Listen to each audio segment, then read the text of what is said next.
اعوذ باللہ السمیع العلیم من الشیطان الرجیم من حمزہ ونفخہ ونفسہ بسم اللہ الرحمن الرحیم ربی یسر ولا تعسر وتمم بالخیر ربی زدنی علما وما ارسلنا من رسول الا لیطاع باذن اللہ ولو انہم اذ ظلموا انفسهم جاؤوک فاستغفروا اللہ واستغفر لهم الرسول لوجدوا اللہ توابا رحیما فلا وربک لا يؤمنون حتى يحكموك فيما شجر بينهم ثم لا يجدوا في أنفسهم حرجا مما قضيت ويسلموا تسليما۔ آیت نمبر 64 اور 65 ہے، سورۃ النساء ہے، 5واں سپارہ ہے۔ اور ہم نے کوئی رسول نہیں بھیجا، ماں نافیہ ہے، اور ہم نے کوئی رسول نہیں بھیجا، یہ ماں کی وجہ سے ترجمہ نہیں ہے، مگر اس لیے کہ اللہ کے حکم سے اس کی اطاعت کی جائے۔ کیسے اطاعت کی جائے، کیوں کی جائے؟ لیطاع باذن اللہ، اللہ کی اجازت سے، اللہ کے حکم سے۔ اور اگر بے شک وہ لوگ ولو جب انہوں نے اپنی جانوں پر ظلم کیا تھا آپ کے پاس آتے، پھر وہ اللہ سے بخشش مانگتے اور رسول بھی ان کے لیے بخشش طلب کرتا، یا رسول بھی ان کے لیے بخشش طلب کرتے، تو وہ یقیناً اللہ کو بہت توبہ قبول کرنے والا اور نہایت رحم کرنے والا پاتے۔ چنانچہ اے نبی، آپ کے رب کی قسم، فلا وربک، آپ کے رب کی قسم، وہ مومن نہیں ہوں گے، لا یؤمنون، یہاں تک کہ یا جب تک کہ، ٹھیک ہے، حتی یحکموک، حکم آپ پڑھتے ہوں گے نا، حکم فیصلہ، یہاں تک کہ یا جب تک کہ اپنے باہمی اختلافات میں آپ کو فیصلہ کرنے والا نہ مان لیں، آپ کو حکم نہ مان لیں، آپ کو فیصلہ کرنے والا حاکم اور حکم نہ مان لیں، پھر آپ کے کیے ہوئے فیصلے پر ان کے دلوں میں کوئی تنگی نہ آنے پائے اور وہ اسے دل و جان سے مان لیں۔ دل و جان سے کیا کریں؟ تسلیم کر لیں، ٹھیک ہے، تسلیم رضا کے پیکر بن جائیں اور تسلیم سر خم کر دیں۔ یہاں پیچھے دیکھیے آیت نمبر 59 میں اللہ تعالیٰ نے ارشاد فرمایا، یا ایھا الذین آمنوا اطیعوا اللہ واطیعوا الرسول، یہاں بات ہو چکی تھی، لیکن یہاں آیت نمبر 64 میں پھر اللہ تعالیٰ نے دوبارہ اطاعت رسول کی ترغیب دی ہے، یعنی اللہ کے رسول صلی اللہ علیہ وآلہ وسلم دنیا میں اس لیے آتے ہیں، اس لیے بھیجے جاتے ہیں، اس لیے تشریف آوری ہوتی ہے ان کی کہ تمام معاملات میں اللہ کے حکم کے مطابق ان کی اطاعت کی جائے۔ اور ہم نے، یعنی اللہ تعالیٰ کا ارشاد ہے، اللہ نے فرمایا کہ ہم نے جو رسول بھیجا اس لیے بھیجا ہے کہ اس کا حکم مانا جائے، ان کی اطاعت کی جائے، یعنی میں نے رسول کی اطاعت کو ان لوگوں کے لیے فرض قرار دیا ہے، میں نے رسول کی اطاعت کو ان لوگوں کے لیے فرض قرار دیا ہے جن کی طرف اس رسول کو بھیجا گیا ہے، ٹھیک ہے، جس قوم کی طرف، جس بستی کی طرف رسول تشریف لائے ہیں، اس قوم اور اس بستی کے تمام لوگوں پر رسول علیہ السلام کی اطاعت کرنا لازم ہے، واجب ہے، فرض ہے۔ کیوں؟ اس لیے کہ یہ اللہ کا حکم ہے اور اللہ کا حکم ماننا ہر ایک کے لیے لازمی ہے، ٹھیک ہے۔ تو اللہ کے فرمان باذن اللہ، کیا فرمایا اللہ تعالیٰ نے؟ باذن اللہ، اللہ کے حکم کے مطابق۔ وَلَوْ أَنَّهُمْ إِذ ظَّلَمُوا أَنفُسَهُمْ جَاءُوكَ فَاسْتَغْفَرُوا اللَّهَ وَاسْتَغْفَرَ لَهُمُ الرَّسُولُ، اس کی شان نزول میں ہم آپ کو بخاری شریف کے حدیث شریف میں دکھاتے ہیں۔ یہ ہے کتاب التفسیر، بخاری شریف میں جو قرآن مجید کی تفسیر کی گئی ہے، یہ اس کا یعنی ذکر ہے۔ یہاں پر حدیث نمبر ہے 4585، اور آپ کو یہ باب نظر آ رہا ہے، قول ہی، یعنی اللہ تعالیٰ کا قول، اس کا بیان۔ کون سی آیت ہے؟ فلا وربک لا یؤمنون حتی یحکموک فیما شجر بینہم ولو انہم اذ ظلموا انفسہم جاؤک، اور یہ لوگ جب اپنے حق میں ظلم کر بیٹھے تھے، انہوں نے کیا کیا تھا؟ اپنے بارے میں ظلم کیا تھا۔ پیچھے ہم نے کیا پڑھا ہے؟ تسلسل کے ساتھ کیا بات آ رہی ہے کہ انہوں نے فیصلے کس سے کروائے تھے؟ طاغوت سے کروائے تھے۔ فیصلہ کروانا کس سے تھا؟ اللہ کے رسول صلی اللہ علیہ وآلہ وسلم سے کروانا تھا۔ اللہ کے رسول صلی اللہ علیہ وسلم کے فیصلے کو دل سے مان لینا تھا، یہ ساری باتیں آپ پیچھے سے پڑھتے چلے آ رہے ہیں اب تک. تو اب انہوں نے کیا کیا تھا, طاغوت سے فیصلہ کروانے کی کوشش کی تھی, اور پھر آپ صلی اللہ علیہ وسلم کے پاس آ کر جھوٹی قسمیں بھی کھائی تھیں, اپنے آپ کو پارسا ظاہر کرنے کے لیے قسموں کو ڈھال بنایا تھا. قسمیں کھا کھا کر کیا یقین دلا رہے تھے اللہ کے رسول صلی اللہ علیہ وسلم کو کہ ہم تو یعنی سچے ہیں, اور ہمارا مقصد تو کیا تھا, ہمارا مقصد آپس میں صلح صفائی تھا. تو یہ ساری چیزیں اگر آپ پیچھے سے پس منظر دیکھتے ہوئے آئیں گے تو آپ کو اندازہ ہوگا کہ اللہ نے ارشاد فرمایا وَلَوْ أَنَّهُمْ ظَلَمُوا أَنفُسَهُمْ جَاءُوكَ, اور یہ لوگ جب اپنے حق میں ظلم کر بیٹھے تھے آپ صلی اللہ علیہ وسلم کے پاس آتے, اگر آپ کے پاس آتے, اور اللہ تعالیٰ نے نافرمانوں اور گناہ گاروں کی رہنمائی یہاں فرمائی ہے, ٹھیک ہے, کہ جب انہوں نے رسول اللہ صلی اللہ علیہ وآلہ وسلم کو ایذا دی, تکلیف پہنچائی, رسول اللہ صلی اللہ علیہ وآلہ وسلم کی دل آزاری کی, آپ سے فیصلہ نہیں کروایا, تو رسول اللہ صلی اللہ تعالیٰ علیہ وآلہ وسلم سے ان کے لیے معافی مانگنا لازم ہوا کہ نہیں ہوا؟ آپ ذرا تھوڑی دیر کے لیے پہلے جو حقوق اللہ اور حقوق العباد کو الگ الگ کر کے جو باتیں کرتے ہیں, ذرا اس بات پر وہ غور تو کریں کہ اگر آپ کی اور میری لڑائی ہو جائے, کسی قسم کی کیا ہو, ناراضگی ہو جائے, اختلاف ہو جائے, ٹھیک ہے, اور میں آپ کے ساتھ کوئی زیادتی کر دوں, تو مجھے پہلے کیا کرنا چاہیے؟ پہلے میں آپ سے معافی مانگوں نا, پھر اللہ سے بھی معافی مانگوں.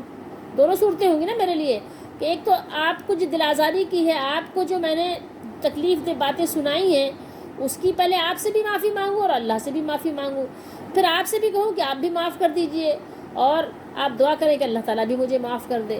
ایک یہ آپ کو قانون, ایک اصول تو آپ کو پتہ ہے نا, کہ اگر میں نے آپ کے ساتھ زیادتی کی ہے تو حقوق العباد کا حق تلف کر کے ہم حقوق العباد کو جو ہم نے یعنی نقصان پہنچایا ہے, تو پھر ہم اس سے عباد یعنی عبد کی جمع ہے, تو اب جب ہم نے آپ کو تکلیف پہنچائی تو پہلے آپ سے بھی تو معافی مانگیں گے نا. یہ بات آپ کو سمجھ آ رہی ہے نہیں آ رہی ہے؟ اور پھر آپ سے یہ بھی درخواست کریں گے کہ آپ اللہ سے بھی ہمارے لیے دعا کریں کہ اللہ تعالیٰ ہمیں معاف کر دے, جو ہم نے آپ سے یعنی جو بھی ہم نے بات کہی ہے, جو بھی آپ کو ناراض کیا ہے. تو آپ بھی یہ ماں باپ کو رکھ لیجئے کہ اگر کسی بیٹے نے اپنے ماں کو ناراض کیا, ٹھیک ہے, تو اب وہ کیا کرے گا کہ صرف اللہ تعالیٰ کی عبادت کرتا رہے گا اور ماں سے معافی نہیں مانگے گا؟ کیا ہے آپ کے یہاں کون سا قانون ہے؟ قرآن و سنت کا کون سا قانون آپ جو ہے عمل درآمد کرواتے ہیں کہ اگر کسی نے اپنی ماں کو ناراض کیا تو کیا صرف وہ اللہ کی عبادت کرتا رہے گا اور اللہ تعالیٰ سے معافی مانگتا رہے گا, ماں سے معافی نہیں مانگے گا؟ یا آپ کا کیا فیصلہ کریں گے کہ بھائی ماں سے بھی معافی مانگو, اللہ سے تو مانگو, لیکن ماں سے بھی معافی مانگو کہ اماں جان مجھے معاف کر دیجئے, ہم سے خطا ہو گئی, اور اماں جان آپ اللہ تعالیٰ سے بھی ہمارے لیے دعا کیجئے کہ اللہ تعالیٰ بھی مجھے معاف کر دے. جب یوسف علیہ السلام نے اپنے بھائیوں کو معاف کیا تھا, اور یوسف علیہ السلام کے بھائیوں نے جب ان سے اپنی معافی طلب کی تھی اور اپنے والد کے پاس آئے تھے, تو والد صاحب سے کیا کہا تھا کہ والد صاحب آپ ہمیں معاف کر دیجئے اور آپ اللہ سے دعا کیجئے کہ اللہ تعالیٰ ہمیں معاف کر دے. تو کیا مطلب ہے؟ آپ اس کا قانون یہ بنا لیں گے کہ پوری زندگی آپ جب تک زندہ رہیں گے تو اگر اس کا انتقال بھی ہو جائے ماں کا, تو کیا ماں کی قبر پر جا کے بھی یہ کہیں گے؟ کوئی گناہ کریں گے, کوئی غلطی کریں گے تو ماں کی قبر پر جا کے کہیں گے کہ اماں جان آپ ہمارے لیے اللہ سے دعا کریں کہ اللہ تعالیٰ مجھے معاف کر دے؟ نہیں کریں گے. یہ زندگی کے ساتھ خاص ہے. اور دیکھیے آپ آیت مبارکہ کو اگر آپ دیکھیں گے, لو کا تو مطلب ہی یہی ہے کہ لو تو کیا کرتا ہے, سارے یعنی اگر یہ مضارع میں بھی داخل ہو تو ماضی میں لے جاتا ہے, ٹھیک ہے. تو آپ بتائیں یہاں تو سب سے پہلے لو کی بات دیکھ لیں کہ لو یہاں پر آیا ہوا ہے, اور سارے صیغے آپ دیکھیں, ظلموا ماضی کا صیغہ ہے, آپ دیکھ لیں نا, یہ اس داخل ہوا ہے اس کے اوپر. اس کے علاوہ آپ یہ دیکھیے جاؤ کیا ہے, ماضی کا صیغہ ہے نا, وہ لوگ آتے, جمع کا صیغہ ہے. یجیو سے یجیو تو نہیں ہے یہاں پہ کہ پوری زندگی وہ آپ کے پاس آتے ہی رہے, یہ صیغہ تو نہیں ہے. جن لوگوں نے یہ مسئلہ نکالا ہے کہ پوری زندگی اگر آج بھی کوئی گناہ ہو جائے تو رسول اللہ صلی اللہ علیہ وسلم کے مزار پر انوار پر داخل ہو اور وہاں معافی مانگو, اور آپ صلی اللہ علیہ وسلم سے بھی درخواست کرو کہ آپ بھی ہمارے لیے معافی مانگیں تو اللہ تعالیٰ معاف کر دے گا. یہ جاؤ کا ہے نا کہ آپ کے پاس وہ لوگ آتے, یہ تو ماضی کا صیغہ ہے نا, ان کو آنا چاہیے تھا کہ آپ کے پاس آتے. فاستغفر اللہ, پھر وہ کیا کرتے, اللہ سے معافی مانگتے, ٹھیک ہے. اور کیا کرتے, رسول اللہ صلی اللہ علیہ وسلم بھی ان کے لیے اللہ تعالیٰ سے معافی طلب کرتے, ٹھیک ہے. تو رسول اللہ صلی اللہ علیہ وسلم جناب میں آپ کے پاس آ کر معافی مانگتے ہیں، ٹھیک ہے، اور رسول اللہ صلی اللہ علیہ وسلم بھی ان کے لیے معافی مانگتے ہیں، تو کیا ہوتا پھر؟ فرمایا لوجد اللہ تواب الرحیم، تو پھر وہ یقیناً اللہ تعالیٰ کو بہت توبہ قبول کرنے والا، نہایت رحم کرنے والا پاتے۔ تو ایک آپ سیاق و سباق سے بھی ذرا غور کیجئے، پھر ہم آپ کو پوری بات انشاءاللہ کوشش کریں گے کہ تشفی بخش آپ کو قرآن و حدیث کی روشنی میں بات کو سمجھائیں، تاکہ ہمیں سمجھ آ جائے اور ہم صحیح عقیدہ اپنا بنا سکیں اور گمراہی سے اپنے آپ کو بچا سکیں۔ تو یہاں بھی اس چیز کو ذرا غور سے آپ دیکھیے، پڑھیے، سنیے کہ وَلَوْ أَنَّهُمْ إِذ ظَّلَمُوا أَنفُسَهُمْ، کہ اپنی جان پر ظلم کرنے کے بعد رسول اللہ صلی اللہ علیہ وسلم کے پاس آنا، یہ خصوصیت کے ساتھ بیان کیا گیا کہ یہ آپ کی زندگی کے ساتھ خاص تھا، ٹھیک ہے، ورنہ مضارع کے صیغے استعمال کیے جاتے۔ اگر پوری زندگی کی بات یہ ہوتی تا قیامت کہ آپ صلی اللہ علیہ وسلم سے ہی معافی منگوانا تھا اور معافی مانگنا تھا، اور پھر اللہ کو معاف کرنے والا غفور الرحیم ہم پاتے، تو یہ مضارع کے صیغے استعمال کیے جاتے کہ جو حال اور استقبال دونوں کا معنی دیتے ہیں، ٹھیک ہے، ماضی کے صیغے استعمال نہ ہوتے۔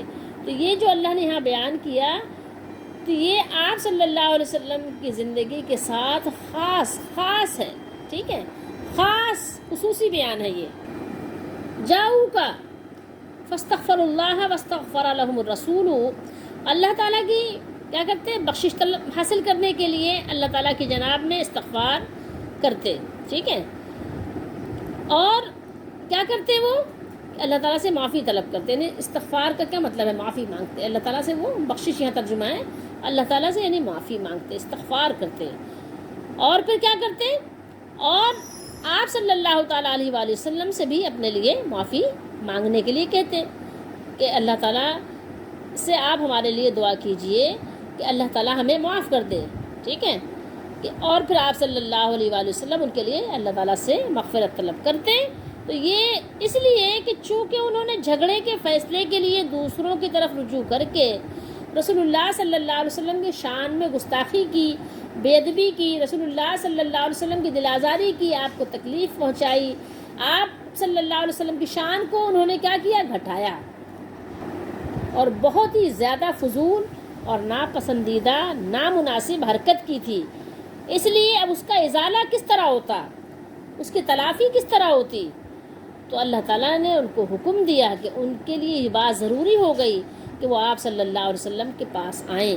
تو اللہ تعالیٰ نے ان کو تاکید فرمائی کہ جب ان سے ایسا جرم ہوا تھا سرزد، تو ان کو اب یہ چاہیے تھا کہ وہ آپ صلی اللہ علیہ وسلم کے پاس حاضر ہو جاتے۔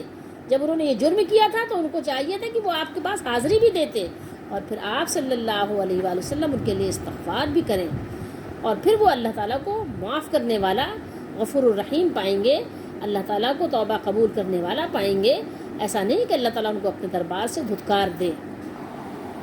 اور یہ بات یاد رکھنا بہت ضروری ہے کہ مغفرت کے لیے، معافی مانگنے کے لیے، اللہ کی طرف رجوع کرنے کے لیے صرف اللہ کی بارگاہ میں توبہ استغفار ضروری اور کافی ہے۔ قرآن و حدیث آپ بخاری و مسلم اٹھا کر دیکھ لیجئے، اللہ کے نبی صلی اللہ علیہ وسلم نے ارشاد فرمایا، قرآن میں بھی اللہ نے ارشاد فرمایا، جا بجا ارشاد فرمایا، جگہ جگہ ارشاد فرمایا کہ گناہ اللہ کے سوا کوئی نہیں بخشتا اور کوئی نہیں معاف کر سکتا، ٹھیک ہے۔ اللہ کے نبی نے فرمایا لا یغفر الذنوب الا انت، لا یغفر الذنوب الا انت، ذنوب جو ہے ذنب کی جمع ہے، گناہ کو کوئی معاف نہیں کر سکتا، لا یغفر الذنوب الا، مگر انت، سوائے آپ کے، سوائے آپ کے کوئی گناہ کو معاف نہیں کر سکتا۔ یہ کس کی دعا ہے؟ کس نے سکھائی ہے؟ رسول اللہ صلی اللہ علیہ وسلم نے سکھائی ہے، بخاری اور مسلم دونوں میں ہے یہ دعا، ٹھیک ہے۔ اللہم اغفر لی، اللہم انی ظلمت نفسی ظلما کثیرا ولا یغفر الذنوب الا انت فاغفر لی مغفرۃ من عندک وارحمنی انک انت الغفور الرحیم۔ یہ دعائیں ہیں رسول اللہ صلی اللہ علیہ وسلم کی، لا یغفر الذنوب الا انت فاغفر لی، فاغفر لی، سو آپ مجھے معاف کر دیجیے۔ تو یہاں پر بات سمجھنے کی یہ ہے کہ جو لوگ اس آیت کے شان نزول میں یہ بیان کرتے ہیں کہ آپ صلی اللہ علیہ وآلہ وسلم کی قبر مبارک پر جا کر معافی مانگنا ہے، اور آپ صلی اللہ علیہ وسلم سے دعا کروانی ہے، آپ صلی اللہ علیہ وسلم سے سفارش کرنی ہے کہ آپ ہمارے لیے دعا کیجئے، تو یہ سب کچھ لوگوں کی بناوٹی باتیں ہیں، کیونکہ اب ہمیں اس آیت کی روشنی میں صحابہ کرام رضی اللہ تعالیٰ عنہم کا عمل بھی دیکھنا ہوگا. اور صحابہ کرام رضی اللہ تعالیٰ عنہم کا عمل جو ہے محدثین نے اپنی حدیث کی کتابوں میں ذکر کیا ہے، بیان کیا ہے. اگر وہاں بھی یہ چیز مل جاتی ہے کہ صحابہ کرام اپنی زندگی میں رسول اللہ صلی اللہ علیہ وآلہ وسلم کی وصال اور وفات کے بعد آپ کے مزار پر حاضر ہو کر معافی مانگتے تھے تو ہمارے لیے بات جائز ہو جاتی کہ ٹھیک ہے، ایسی ہی بات ہے کہ اللہ تعالیٰ نے ہمیں یہ تا قیامت حکم دیا کہ جب تک ہم زندہ رہیں رسول اللہ صلی اللہ علیہ وسلم کی قبر مبارک پر حاضر ہو کر اپنے گناہوں کی معافی مانگیں. جب بھی ہم سے کوئی گناہ ہو تو رسول اللہ صلی اللہ علیہ وسلم کی کیا کریں، آپ کی یعنی قبر پر حاضری دے کر اپنے آپ کی معافی کروا لیں اور آپ سے بھی کہیں کہ آپ بھی دعا کیجئے تو اللہ تعالیٰ ہمیں معاف کر دے گا. لیکن آئیے صحابہ کرام کا عمل بھی تھوڑا سا غور کر لیتے ہیں کہ کیا صحابہ کا عمل ایسا تھا. اب آئیے ہم آپ کو ایک اسی آیت مبارکہ کے حوالے سے ایک حدیث شریف سناتے ہیں جس کو یعنی آپ یہ کہہ سکتے ہیں کہ یہ موضوع ہے، من گھڑت ہے. ٹھیک ہے، اور آیت مبارکہ کی یہ کیونکہ اس سے کچھ مناسبت رکھتی ہے، اگر اس کو ایک حکایت کہا جائے تو زیادہ مناسب ہے. تو بس ذکر کر دی گئی ہے تو لوگ اس کو بیان کرتے ہیں اور غور و فکر تو کرنے کی ظاہر ہے کوشش ہی نہیں کرتے. بہرحال تو واقعہ یہ ہے کہ راوی بتاتے ہیں، بیان کرتے ہیں کہ ظاہر آپ کسی کو بھی بتا دیں کہ یہ راوی ہے، اس میں کوئی فرق تھوڑی پڑتا ہے، آپ کے پاس سند تو ہے نہیں. لیکن بیان یہ کیا گیا ہے کہ حضرت علی کرم اللہ وجہہ رضی اللہ تعالیٰ عنہ نے بیان کیا کہ جب ہم رسول اللہ صلی اللہ علیہ وآلہ وسلم کو دفن کر کے فارغ ہوئے تو اس کے 3 روز بعد ایک یعنی بدو آیا. بدو کس کو کہتے ہیں؟ جو گاؤں میں رہنے والے ہوتے ہیں. یعنی ایک بندہ آیا جو گاؤں کا رہنے والا تھا اور قبر شریف کے پاس آ کر کیا ہوا، گر گیا اور زار زار روتے ہوئے یہی آیت پڑھنے لگ گیا. کون سی آیت؟ وَلَوْ أَنَّهُمْ ظَلَمُوا أَنفُسَهُمْ جَاءُوكَ فَاسْتَغْفَرُوا اللَّهَ. اسی آیت مبارکہ کی تلاوت کرنے لگا اور عرض کیا کہ اللہ تعالیٰ نے اس آیت میں وعدہ فرمایا ہے کہ اگر گناہ گار رسول کی خدمت میں حاضر ہو جائے اور رسول اس کے لیے دعائے مغفرت کر دے تو اس کی مغفرت ہو جائے گی. یعنی اللہ تعالیٰ کو آپ توبہ قبول کرنے والا کیا پائیں گے؟ رحیم پائیں گے، تواب الرحیمہ. تو اس لیے آپ صلی اللہ علیہ وسلم کی خدمت میں حاضر ہوا ہوں کہ آپ صلی اللہ علیہ وآلہ وسلم میرے لیے مغفرت کی دعا کریں. ٹھیک ہے، اور اس نے چند اشعار بھی پڑھے، کچھ شعر پڑھے اور کہا کہ میں اللہ سے استغفار کرتا ہوں اور آپ کو سفارشی بناتا ہوں. ٹھیک ہے، تو قبر کے پاس ایک شخص اور بیٹھا ہوا تھا تو اس نے کہا کہ میں نے خواب میں دیکھا. ٹھیک ہے، خواب میں آپ صلی اللہ علیہ وسلم نے مجھ سے فرمایا کہ اس بدوی کو بخش دیا گیا، یعنی جو گاؤں کا ایک فرد آیا تھا، ایک شخص، اس کو بخش دیا گیا، یعنی اس کو خوشخبری سنا دو. اور ایک جگہ یہ ہے کہ قبر مبارک سے آواز آئی. ٹھیک ہے، آواز آئی تو قد غفر لہو، کیا آواز آئی؟ قد غفر لکا. ٹھیک ہے، اور کہہ رہے ہیں کہ جتنے لوگ وہاں حاضر تھے سب نے سن لی. ٹھیک ہے، اس میں بھی تضاد ہے. کہیں پر ہے کہ خواب میں دیکھا کسی نے تو اس کو کہا گیا کہ اس کو بشارت سنا دو، یعنی بدو کو، اور کہیں پر ہے کہ قبر سے آواز آئی تو جتنے لوگ قبر پر حاضر تھے انہوں نے سب نے سن لیا. لیکن یہ من گھڑت حدیث ہے، ایسا حدیث میں کوئی ذکر نہیں ہے.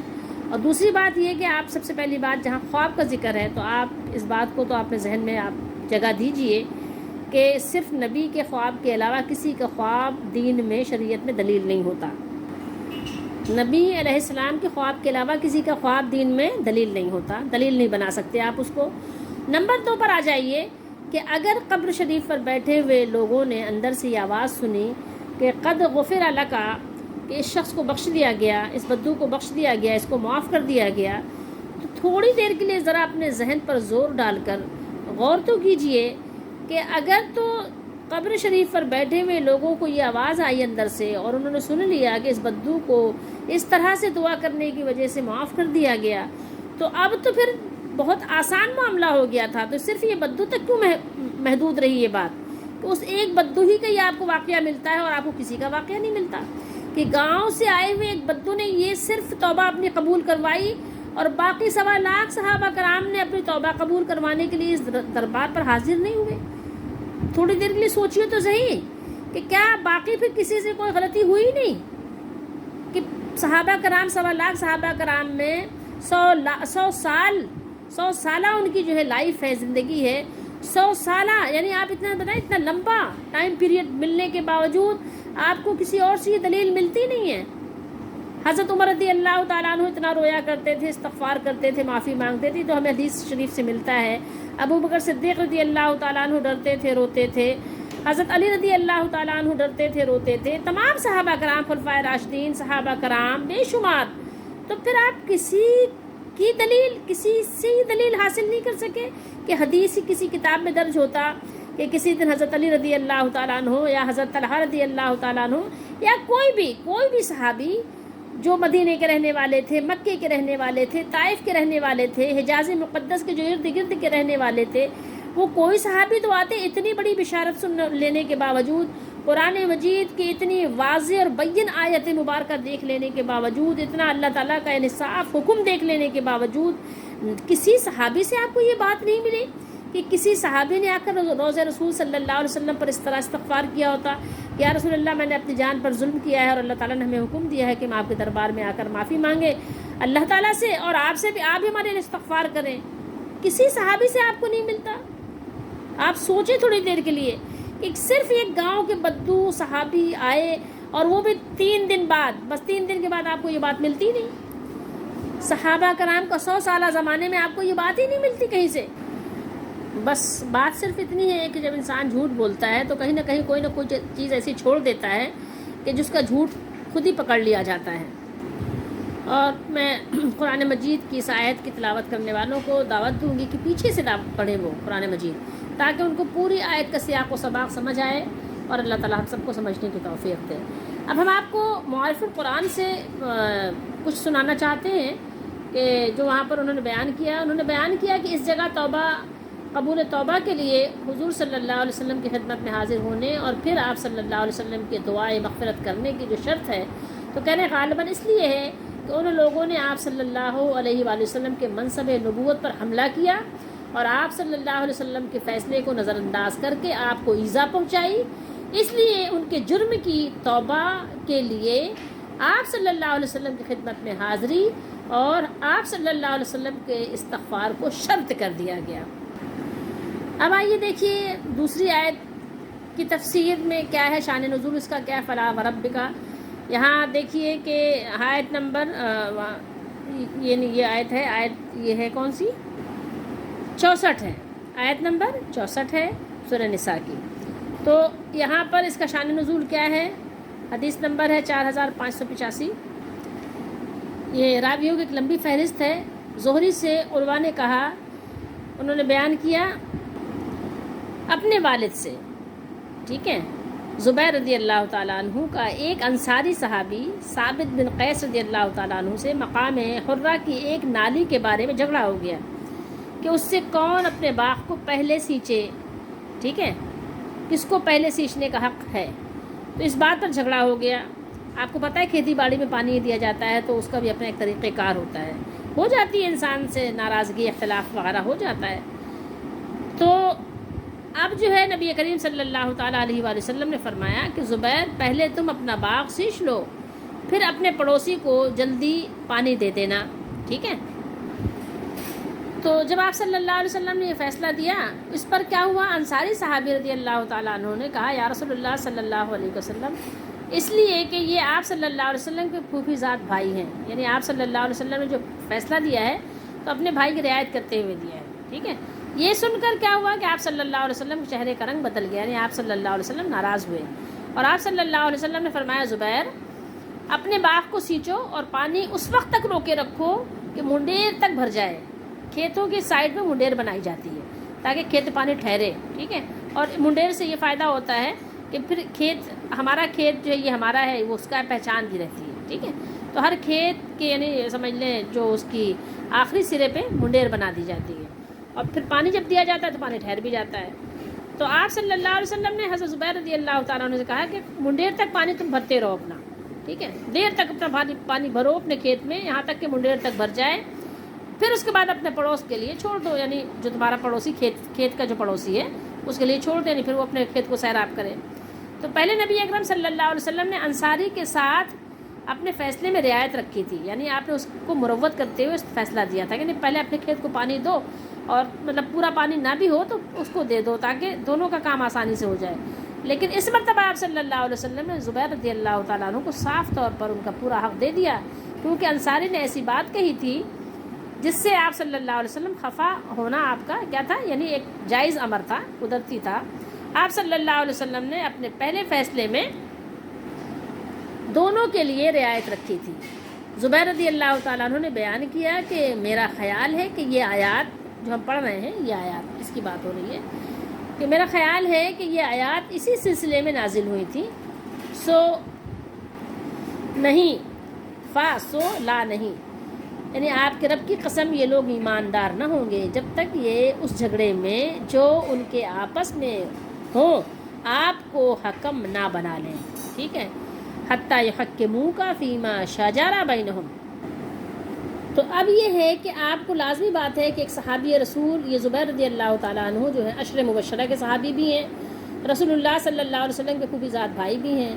اب وہ یہ بیان کرتے ہیں کہ یہ آیت مبارکہ فلا وربک لا یؤمنون حتی یحکموک، یہ آیت مبارکہ فرماتے ہیں، بخاری شریف میں نے آپ کو حدیث دکھا دی کہ اسی موقع پر نازل ہوئی تھی اور اسی یعنی معاملے کے بارے میں تھی کہ جو حضرت زبیر رضی اللہ تعالیٰ عنہ اور ایک انصاری صحابی رضی اللہ تعالیٰ عنہ کے مابین یعنی جو ایک مخالفت یا کہیں آپ جھگڑا ہو گیا، اسی کے یعنی شان نزول کے بارے میں یعنی نازل ہوئی، اس کا شان نزول یعنی وہی موقع ہے۔ بہرحال تو ہم ظاہر ہے صحابی کی بات کو ہی اہمیت دیں گے، یعنی اب والے یا بعد والے کی بات تو پھر بات کی ہی ہے نا، جو موقع پہ موجود ہے تو اس کی بات ظاہر ہے کہ زیادہ اہمیت رکھتی ہے کہ اس کی بات کو یقین کیا جائے۔ لیکن ایک واقعہ مشہور ہے، شاید آپ لوگوں نے بھی سنا ہو، واقعہ مشہور ہے، حالانکہ وہ سنداً صحیح نہیں ہے واقعہ، لیکن مشہور ہے، لوگوں میں اس کا بیان بھی ہوتا ہے، لوگ اس کو سنتے سناتے بھی ہیں، لیکن وہ واقعہ صحیح نہیں ہے۔ اس کا شان نزول وہی ہے جو میں نے آپ کو دکھایا ہے بخاری شریف میں، اور جو واقعہ صحیح نہیں ہے، جو مشہور ہے، لوگوں میں بیان کیا جاتا ہے، وہ بھی ہم آپ کو سنا دیتے ہیں۔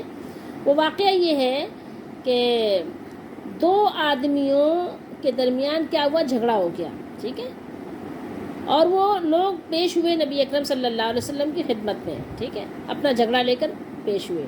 جب انہوں نے اپنا جھگڑا پیش کیا تو آپ صلی اللہ علیہ وسلم نے حق والے کے حق میں فیصلہ فرما دیا، تو جس کے خلاف فیصلہ ہوا اس نے کہا کہ میں اس فیصلے کو قبول نہیں کرتا۔ اس کے ساتھی نے کہا تو کیا چاہتا ہے؟ اس نے کہا میں یہ چاہتا ہوں کہ عمر رضی اللہ تعالیٰ عنہ سے فیصلہ کرواؤں۔ اس نے کیوں یہ کہا؟ کیونکہ وہ ظاہری مسلمان تھا، وہ کلمہ پڑھتا تھا، اور جو اس کا یعنی سامنے والا تھا وہ یہودی تھا۔ تو اب ظاہر ہے کہ اس کے ذہن میں یہ بات تھی کہ رسول اللہ صلی اللہ علیہ وسلم نے تو حق فیصلہ کر دیا، لیکن عمر رضی اللہ تعالیٰ عنہ جب مجھے مسلمان دیکھیں گے اور سامنے والے کو کافر، تو وہ تو چونکہ کافروں پہ شدید ہیں، سخت ہیں، تو میرے بارے میں فیصلہ کریں گے۔ مطلب جو مشہور ہے واقعہ وہ بتا رہی ہوں، واقعہ سچا نہیں ہے لیکن مشہور ہے۔ تو پھر یہ کہ اس نے کہا کہ میں اپنا فیصلہ عمر رضی اللہ تعالیٰ عنہ سے کرواؤں گا۔ تو یہ دونوں جن میں یعنی جھگڑا تھا، دونوں گئے حضرت عمر رضی اللہ تعالیٰ عنہ کے پاس یعنی اپنے جھگڑے کا فیصلہ کروانے۔ تو جب وہ دونوں حضرت عمر رضی اللہ تعالیٰ عنہ کے پاس گئے تو حضرت عمر رضی اللہ تعالیٰ عنہ نے ان دونوں سے کہا کہ تم لوگوں نے اپنا فیصلہ رسول اللہ صلی اللہ علیہ وسلم سے کیوں نہیں کروایا؟ تو یہودی نے بتایا کہ ہم وہاں گئے تھے فیصلہ کروانے۔ تو حضرت عمر رضی اللہ تعالیٰ عنہ نے کہا کہ پھر حضور رسول اللہ صلی اللہ علیہ وسلم نے کیا فیصلہ کیا؟ تو اس نے بتایا کہ فیصلہ میرے حق میں کیا، ایسے کیا۔ تو حضرت عمر رضی اللہ تعالیٰ عنہ اپنے گھر کے اندر جاتے ہیں اور وہاں سے تلوار لاتے ہیں اور تلوار لا کر مسلمان کی گردن مار دیتے ہیں، اور یہ فرماتے ہیں کہ جو رسول اللہ صلی اللہ علیہ وسلم کے فیصلے کو نہیں مانتا تو عمر اس کا فیصلہ یہ کرتے ہیں، یعنی گردن مار دیتے ہیں۔ تو یہ واقعہ صحیح نہیں ہے لیکن مشہور کیا ہوا ہے لوگوں نے۔ تو پھر یہ آیت مبارکہ نازل ہوئی۔ لوگ کہتے ہیں کہ اس کا شان نزول یہ وہ جو ابھی میں نے آپ کو ایک جھوٹا واقعہ سنایا ہے وہ ہے، حالانکہ وہ نہیں ہے۔ واقعہ یہ ہے جو بخاری شریف میں مذکور ہے، فلا وربک حتی یحکموک فیما شجر۔ اس آیت میں اللہ تعالیٰ نے قسم کھا کر مومن ہونے کی 3 شرطیں بیان کی ہیں۔ پہلی یہ کہ کسی بھی جھگڑے کا فیصلہ رسول اللہ صلی اللہ علیہ وآلہ وسلم کے علاوہ کسی اور کے پاس نہ لے جایا جائے، ٹھیک ہے۔ دوسری یہ کہ رسول اللہ صلی اللہ علیہ وسلم کے فیصلے پر دل میں کسی قسم کی تنگی محسوس نہ کی جائے، کوئی رکاوٹ نہ ہو دل میں کہ ہاں یار کیسے مانوں، نہیں، مان لیجئے، دل سے مان لیجئے۔ اور تیسری یہ کہ صاف اعلان کر کے اس فیصلے کو تسلیم کرتے ہوئے اس پر عمل کیا جائے۔ لیکن اب ہم کیا کریں، کیونکہ اب تو رسول اللہ صلی اللہ علیہ وسلم ہمارے پاس نہیں ہے، ہم آپ کے پاس تو اپنا فیصلہ نہیں کروا سکتے، ٹھیک ہے، اب تو آپ صلی اللہ علیہ وسلم موجود نہیں ہے نا، آپ تو اپنے قبر مبارک میں ہیں، اب تو ہماری آپ سے بات چیت نہیں ہو سکتی نا، تو اب ہم فیصلے کے لیے کیا کریں؟ ہمارے پاس کون سی صورت ہے جو ہم فیصلہ اپنا کروانا ہو کسی بھی معاملے میں تو کس کی طرف رجوع کریں گے؟ ہم قرآن و سنت سے فیصلہ طلب کریں گے، قرآن و سنت کے مطابق اپنا فیصلہ کروائیں گے، قرآن و سنت کے مطابق عمل کریں گے۔ اب ان لوگوں کے لیے سوچنے کی بات ہے جو لوگ حدیث کو نہیں مانتے، کہتے ہیں ہم صرف قرآن کو مانتے ہیں، ٹھیک ہے، جو چیز قرآن میں نہیں ہم نہیں مانتے، حدیثوں میں بہت یہ ہے اور وہ ہے، فلاں ہے، ڈھمکا ہے، تو اب ان کو تو پھر کیا، ان کے پاس کیا رہ جائے گا؟ ہمیں تو فیصلہ ماننا ہے حدیث کا بھی، یعنی سنت کے مطابق جو قرآن و سنت میں ہے اس کے مطابق عمل کریں گے۔ اور کچھ ان لوگوں کے لیے بھی لمحہ فکریہ ہے، کس کے لیے؟ جن کے لیے امام کی اہمیت بہت زیادہ ہے، یا ان کے پیر صاحب کی یا ان کے مولانا صاحب کی، کہ جناب میرے پیر صاحب نے یہ کہہ دیا، میرے امام یہ کہتے ہیں، یا ہمارے رسم و رواج یہ ہیں، یا ہمارے آباء و اجداد ایسا کرتے تھے، یہ آپ جانتے ہیں نا۔ تو اب اگر کسی کے سامنے ایسی بات ہے اور حدیث ان تمہارے کاموں کی، تمہارے آباء و اجداد کے رسم و رواج کی، اور تمہارے پیر صاحب اور مولانا صاحب اور امام صاحب کی کیا کرتی ہے؟ تردید کر رہی ہو، نہیں صحیح نہیں ہے، یہ تمہارے رسم و رواج ہے، یہ بھی صحیح نہیں، امام صاحب کی بات بھی صحیح نہیں، کچھ بھی صحیح نہیں ہے، صحیح کیا ہے؟ جو رسول اللہ صلی اللہ علیہ وسلم نے فرمایا ہے۔ تو پھر کیا کہتے ہیں یہ لوگ، ایسے لوگ؟ اب ان لوگوں کو سوچنا چاہیے، وہ تو صرف دل میں تنگی محسوس نہیں کرتے، بلکہ وہ کیا کرتے ہیں؟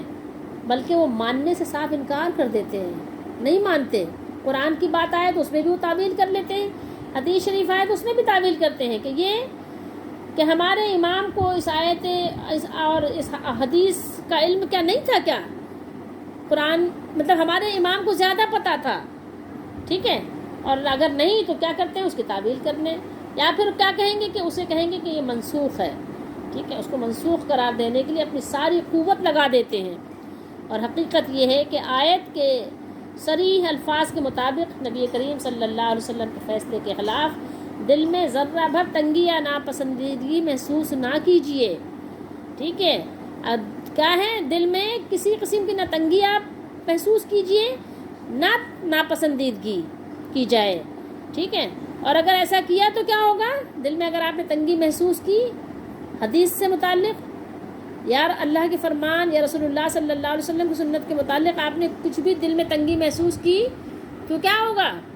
پھر آپ ایمان والے نہیں ہوں گے۔ اللہ نے یہ دیکھیے قسم کھا کر بیان کر دیا، فلا وربک لا یؤمنون، ٹھیک ہے، آپ کے رب کی قسم، آپ کے رب کی قسم کہ وہ مومن نہیں ہو سکتے، لا یؤمنون، وہ مومن نہیں ہو سکتے جب تک کہ آپس کے باہمی تمام معاملات میں آپ کو حکم نہ مانیں، آپ کے فیصلے کو تسلیم نہ کریں۔ یاد رکھیے، امام صاحب کی بات کو اگر آپ نے رد کر دیا تو کافر نہیں ہوں گے۔ اگر آپ نے پیر صاحب کی بات کو، جو انہوں نے اپنی رائے دی تھی، جو انہوں نے اپنا فہم بیان کیا تھا، اگر آپ نے اس کو نہیں مانا تو آپ کافر نہیں ہوں گے۔ لیکن اگر قرآن و سنت کی بات کو کسی نے اس کو یعنی صرف اس حد تک نہیں کہ رد کر دے، بلکہ دل میں بھی اگر اس کو مطلب ناپسندیدہ جانے تو وہ ایمان والا نہیں ہے، یہ قرآن بیان کر رہا ہے۔ تو مجھے اور آپ کو سمجھنا چاہیے کہ قرآن و حدیث زیادہ اہم ہے یا پیر صاحب کی بات یا رسم و رواج یا آباء و اجداد کے طریقے؟ یہ میرے اور آپ کے لیے لمحہ فکریہ ہے، سوچنا چاہیے ہم کو۔ تو مجھے اور آپ کو چاہیے کہ قرآن و سنت کو کیا کریں؟ اہمیت دیں۔ اگر ہم دیکھ لیں کہ یہ صحیح حدیث ہمارے سامنے کوئی بیان کی جا رہی ہے اور جو ہمارے امام صاحب کی بات ہے وہ حدیث سے ٹکرا رہی ہے، تو امام صاحب کی بات کو کیا کریں؟ وہ مٹی کھود کے اس پہ دفن کر دیں، ٹھیک ہے، یا کسی ردی کی ٹوکری میں اس کو ڈال کے بند کر دیں، لیکن سنت کو اہمیت دیں، حدیث کو اہمیت دیں۔